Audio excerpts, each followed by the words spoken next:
arti menjadi murid Yesus Kristus. Siapa yang disebut sebagai murid? Di dalam bagian yang pertama ini ada dua hal yang akan kita perhatikan. Siapa yang disebut sebagai murid? Yang pertama, murid adalah seorang pengikut. Sama-sama kita katakan, murid adalah seorang pengikut.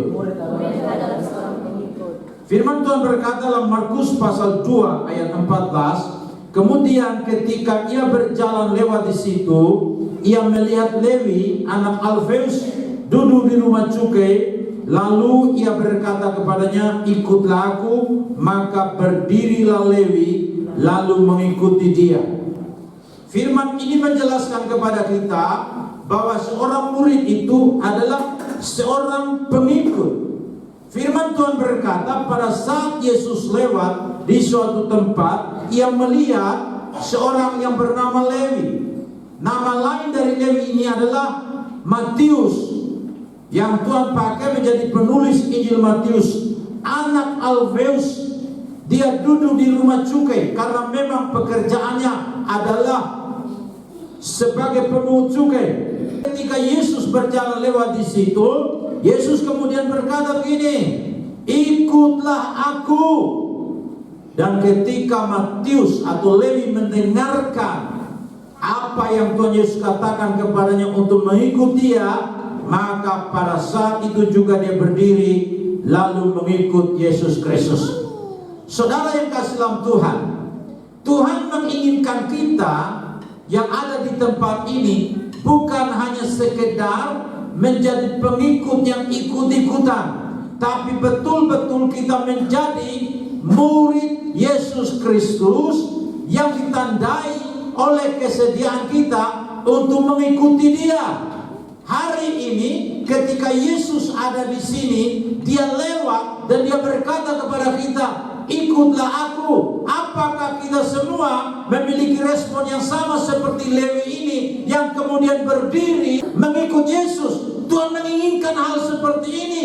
Kalau kita mengaku diri kita sebagai orang Kristen, kita bukannya sekedar menjadi penganut dari sebuah agama, tetapi Tuhan menginginkan agar kita benar-benar menjadi murid Yesus Kristus. Di dalam Markus pasal 6 ayat 1 dikatakan begini, kemudian Yesus berangkat dari situ dan tiba di tempat asalnya, sedang murid-muridnya mengikuti dia. Jadi murid itu, saudaraku yang kasih dalam Tuhan, benar-benar dia adalah orang yang mengikuti Kristus sebagai guru teragungnya. Jadi hari ini kalau kita yang ada di sini menjadi jemaat di tempat ini, berkomitmen menjadi bagian dari keanggotaan gereja ini, kita harus pastikan diri kita adalah murid Yesus Kristus, dan kita nyatakan kemuridan kita dengan mengikuti Dia. Yang kedua, murid adalah seorang yang mau belajar. Kalau kita mengaku diri kita sebagai seorang murid, maka kita harus menjadi orang yang suka belajar. Sama-sama kita katakan suka belajar.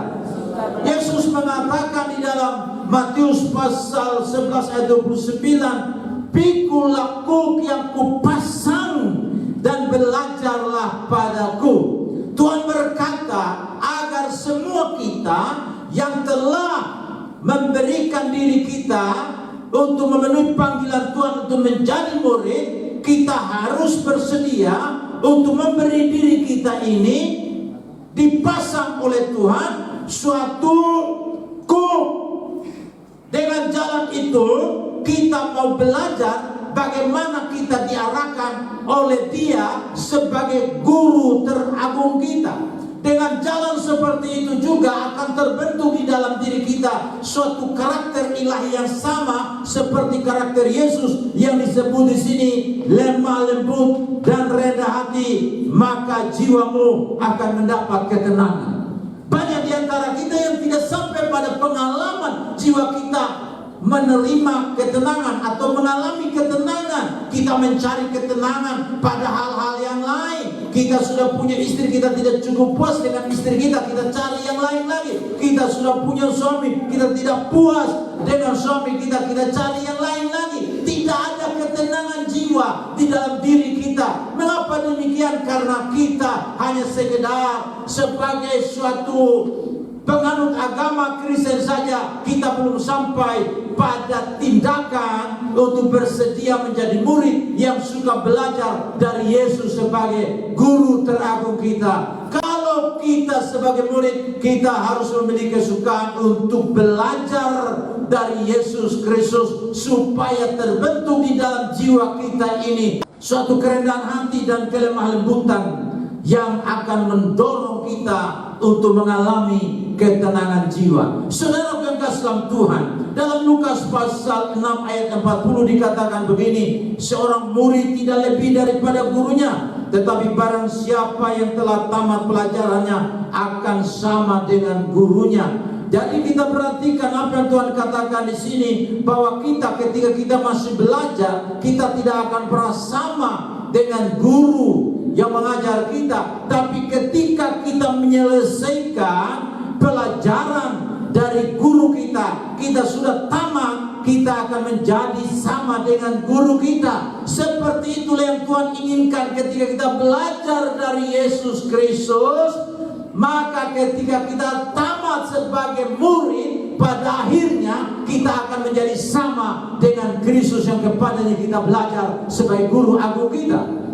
Saudaraku yang kasih, dari apa yang dikatakan dalam firman Tuhan ini, kita sampai pada kesimpulan bahwa seorang murid itu secara sederhana adalah orang yang bukan sekedar penganut agama Kristen, melainkan seorang yang telah memutuskan untuk mengikuti Tuhan Yesus Kristus, mau belajar dari Dia dan mau hidup sesuai dengan kehendaknya.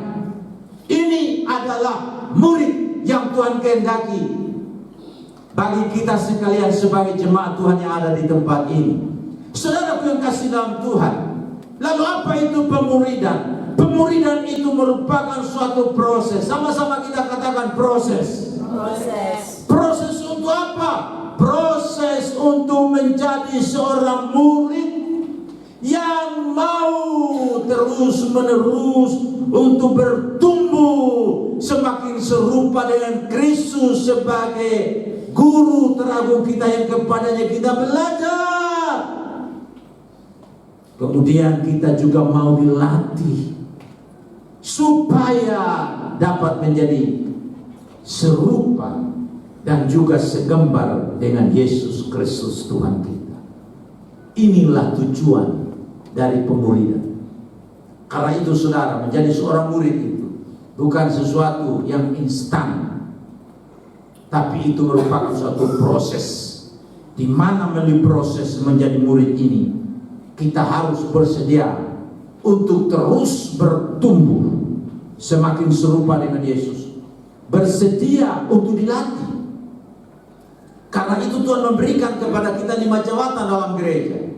Tujuannya untuk apa? Untuk memperlengkapi kita supaya kita memiliki kecakapan untuk dapat melayani sebagai seorang murid yang pada akhirnya kita menjadi serupa dan segambar dengan Dia.